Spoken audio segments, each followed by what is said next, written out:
Hello, I'm calling you. Sorry, my call's a little late, but I've been going through some things.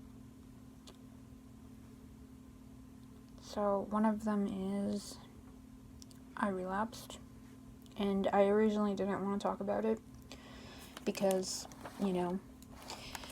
we've learned over the years how to be ashamed of pretty much anything that could be considered bad.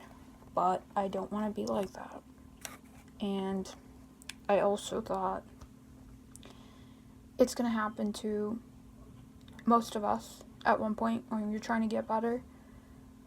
Why not talk about it, So that is why I'm here today. So, I don't know how long I went without doing this, but it was almost a year, I think, that I went without it. And it's just it surprised me, but at the same time I knew that it happens to most of us. Ignore my eyebrows. They're just going through something too. They just look a little weird. So I thought the point is I wanted to talk about what I learned from it, basically. So if you go through, an ed relapse,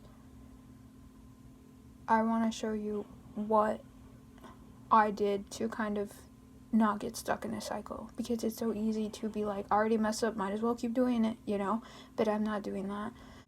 The first thing is accepting that you did it.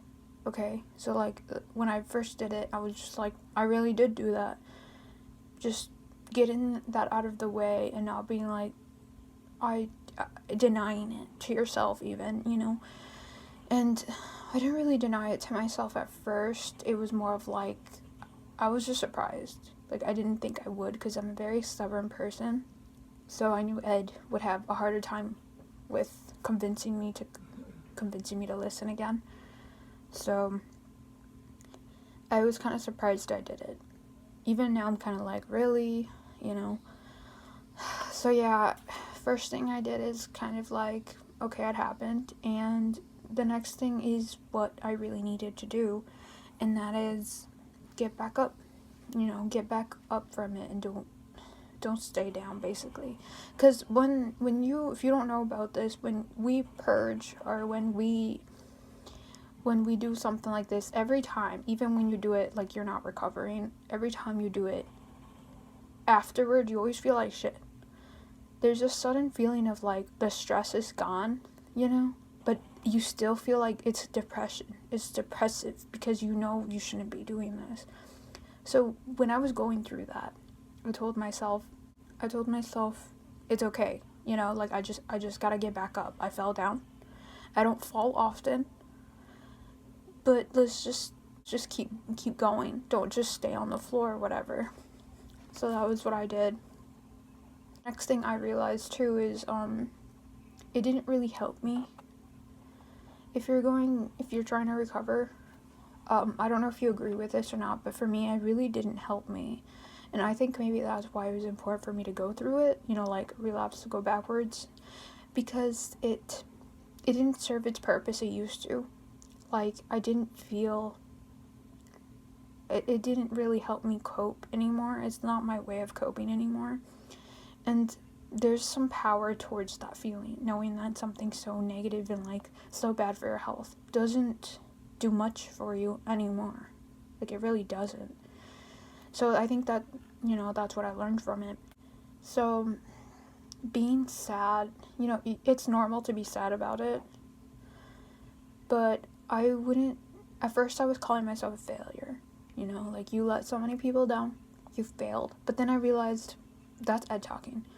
I would never want to talk to myself like that, especially, because my therapist told me about talking to yourself more like a friend and not like an enemy, because a lot of us have that talk in our head where it's like we just hate ourselves.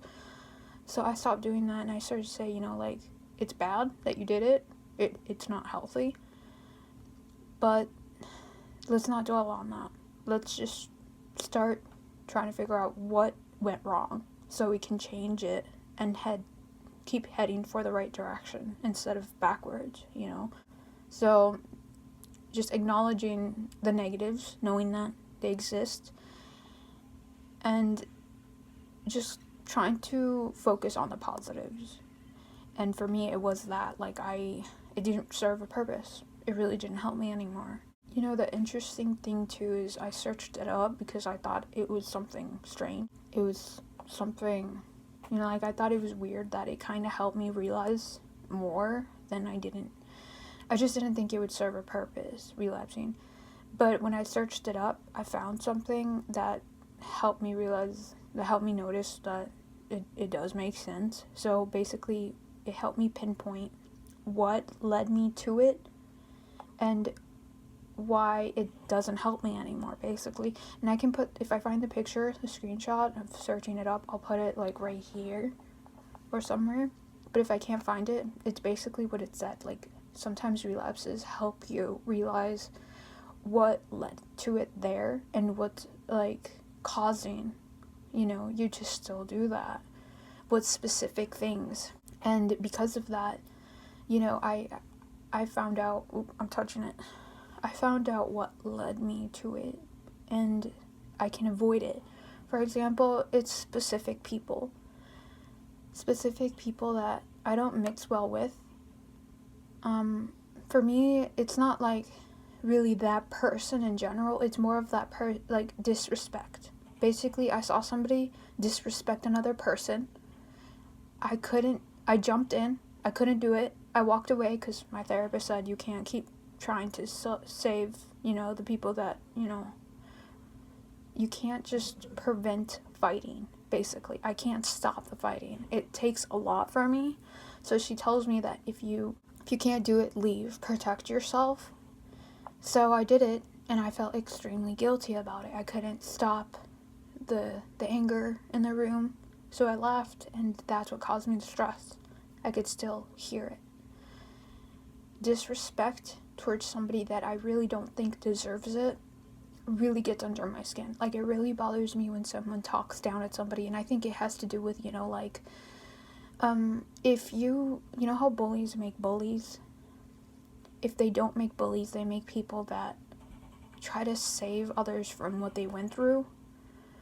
And since I was talked down as a child, I try to protect anybody that has the same thing going on. But my therapist told me it's not my fault. I can't keep doing that. It takes it takes a toll on you. So I walked away because I couldn't do it, and that's what led to it. Knowing that, I can try to stay away from it, or try to, you know, find a simpler way. Like, I could talk to the person that went through that afterwards and try to make them feel better, which I did, but I just can't keep putting myself in the fire, because I'm not a firefighter. Just kidding. I don't have, you know, I'm not in a good mental state to help protect everybody and save them from, you know, what is going on. So that's what happened. But also, you have to find, since we're focusing also on the good, mainly on the good, we have to focus mainly on the positive, is that I know what people don't trigger it. And that is very important to know what doesn't trigger it. Like, for example, the area that you seem to never get stressed in. It's very unlikely that it will go wrong there, you know. For me, it's my room, in a safe, like, I just feel safer here. My car, too, I feel safer there. Specific people, like my mom and my cat, they don't trigger anything. They make me feel better. It's basically just close your eyes, or just think clear, like, just stop thinking about anything else and think, if the world was ending, you'd come over right now. I'm just kidding. Sorry, that wasn't it. If the world was ending, I really want to say it. If the world was ending, who would you want to talk to? Who would you want to be with? You know, who would you want to, or how about this? Not so sad. If the area you were at was gonna get evacuated, and all your pets, all your family is okay, who would you want to ride next to? You know, who would you want next to you? That person's probably the best person to be around when you are feeling down, when you are being sad, you know. If it's nobody, maybe it's you. Maybe that's who you need. You. Because if you think about it, we know what we need. We know what we always wanted. Why not give it to yourself? You know what I mean? Like, for me, it's understanding. I will no longer put my feelings like, oh my gosh, you're a loser, you're a failure. I'm no longer going to do that. And if I do, I call it out. And I am the person I needed all along as a child. So that's basically what would help, you know. Stick with the people that you would want to sit next to if your area was being evacuated, if the world was ending, you know. And then the last thing I could think of is remind yourself how bad it was when you were the sickest, when you were very, you know, hungry, when you were in pain, your throat hurt. Remember how bad it was and how much you don't want to be there. Because that's, if you don't remind yourself, you could head there again, and sometimes you won't come back from it. You know what I mean? So for me, there's a video I put up there that was like Sue and Ed meeting Ed's friend Sue, basically, and those videos, I can't watch them because it just reminds me of the time that I was at the lowest. I was really bad, and when I feel like, you know, restricting, or when I feel like I could just get rid of it, you know, I remind myself, do I really want to be back there? You know, how I was then? Do I really want to always think about food all the time and how, you know, it's really annoying? And I can say now that after relapsing, it really isn't worth it. And especially now because I'm at a better, healthier state of mind because I've been eating better, you know, but I realize that I'm so much more different now, and I really don't want to just dwell on food. And I used to be obsessed about it, like, and calories and counting. That's no way to live, and I don't ever want to go back to that. What you need to, you know, figure what you don't want to go back to, and that should encourage you to keep moving forward, because it really, I hated it, and I can't do it anymore. You know, it's not worth looking a certain way, or trying to feel, oh, I keep touching that, trying to feel empty. Like, it's really not worth it. So yeah, that's what I think about it. I think, you know, I was disappointed in the beginning in myself, if I'm completely honest, and I was afraid to disappoint you guys. But I started to think about it, I'm like, you guys are probably the most non-judgmental people I've ever been around. Like, the most, and it's crazy because I don't even know you guys, like, personally. But I've told you guys very personal things and what I'm thinking and how unhealthy I was, and you guys have not, for the most part, you guys have not judged me. So I'm like, if I'm gonna tell somebody, it has to be you guys. I need to, you know, like, and better yet, what I learned from it. I think everything bad that happens in your life, you have to learn something from it, and that's how it makes the pain worth it, and for you to it's the closure we need.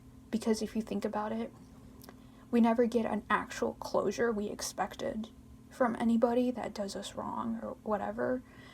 So we have to make our own closure, and I think the best way to make your closure is by knowing what you learned from the pain and moving forward, not letting it, you know, drag you down and keep you there. So that's it. Thank you for answering my FaceTime. It always feels so much better talking to you guys, and I really do think you guys did, you know, the biggest part in helping me get better, because positivity really makes me feel so much better, and I think it does with everybody, really. So yeah, let me know if you guys have gone through that, you know, relapse, and how you got back up, and it could help somebody, it could help me too. And if you guys are interested, I did want to talk about my job, and I wanted to tell you guys the story of it, but if you don't want to hear it, let me know what you do want to hear. So yeah, I'll see you guys. Bye.